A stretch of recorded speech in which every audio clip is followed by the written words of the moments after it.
When I was a little girl, I used to be a crybaby. I was whiny. I would whine about everything. And I know some of you may say, well, things certainly haven't changed. And my mom would tell me, she, they say that the voice that you use with your children is the voice that remains in their head all of their lifetime. And it certainly proved true for me. My mom used to be peppy with me and, oh, this, oh, that, because I was her youngest.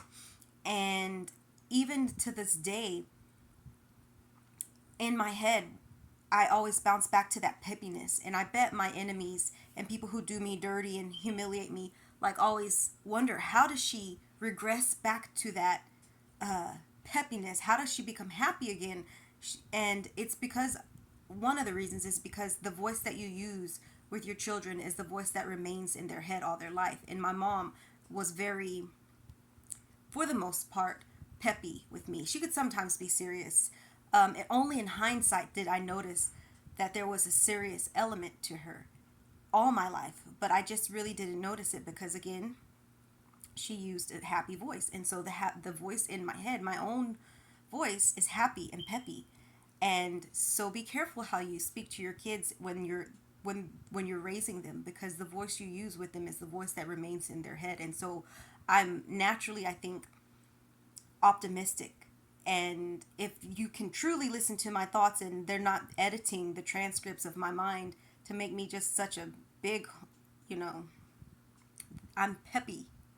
Um, and I think that only my cousins and family members really understand the emphasis on the syllables whenever I'm thinking.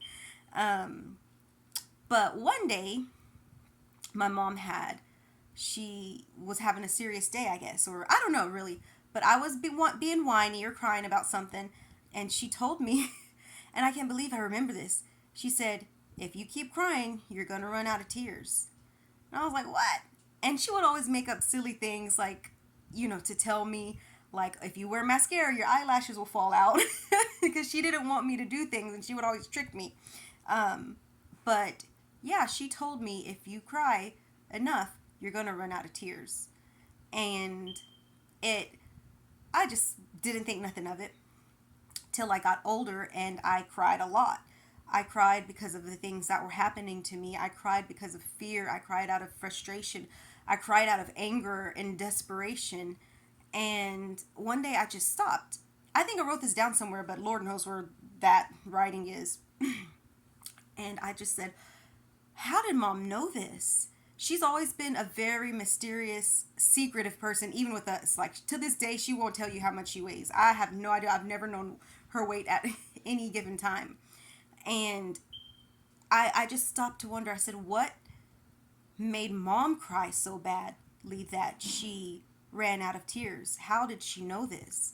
And what in her life, what are the things that she went through that made her cry so badly that she ran out of tears? I have only seen on a less than a one hand amount of times her crying in life. I can tell you, once when James was being bad at school and she was frustrated, she cried. Once at my quinceañera, when I started crying in the church, she ran into the bathroom with me, and she cried with me. She doesn't really let things get to her. And until I experienced what I'm experiencing in life, I couldn't understand that. So she's very strong, and she always has been, and she's always been very secretive. And I'm just curious, like, we really don't give enough credit to our mothers, because if they're like my mom, don't let us know everything about themselves. They don't let us know the hurt or the pain that they've suffered. I bet she's got stories that would, you know, really mesmerize or make us weep about things that have happened in her life, but she will not. She will not tell them. Um, so yeah, and I just kind of wish knowing these stories about her would help me go get through what I'm going through. And I'm spoiled with, not with things, not with material things, but with protection from things that I don't even know exist. I'm barely at the tip of the iceberg on some things, and I'm pretty sure her and Tab and James, even though I'm extremely pissed at them, have protected me from such awful things in this world. And so that, for that, I'm grateful. But I'm just curious, and I'm just thinking out loud because I'm too lazy to start writing my memoir. But these are some things that I'll touch on whenever I get around to it. And a big part of who I am is my mom. And so Michelle, I just finished Michelle Obama's book, and she, dedicated a pretty, significant but respectful amount of a segment of her book to her mom. Um, and I think that it's kind of, when you're raised by your mom, it's kind of hard to write a memoir or understand a woman or a girl without knowing about their mother and how they were raised. And I think that my mom is very enigmatic.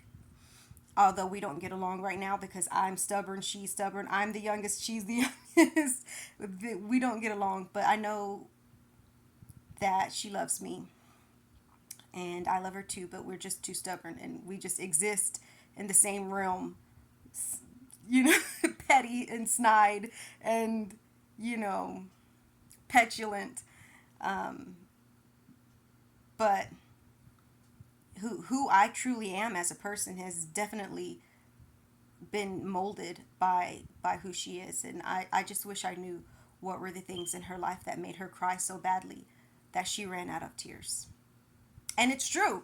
I thought like a few years ago, maybe like 2 3, I don't know, at some point I was getting scared, because I stopped crying. Like I cry, did the worm, did a cartwheel. Actually, I can't cartwheel, my sister can. Tabitha can cartwheel.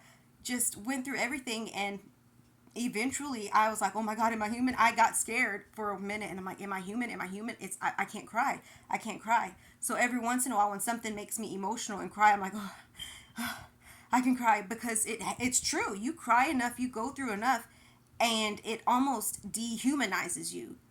So it's just a crazy phenomenon. And um, it's just something that's been twirling through the vast desert of emptiness in my mind like a little tumbleweed having its way. So, yeah. Excerpt of a book that I might write one day when I get off my ass and get a typewriter.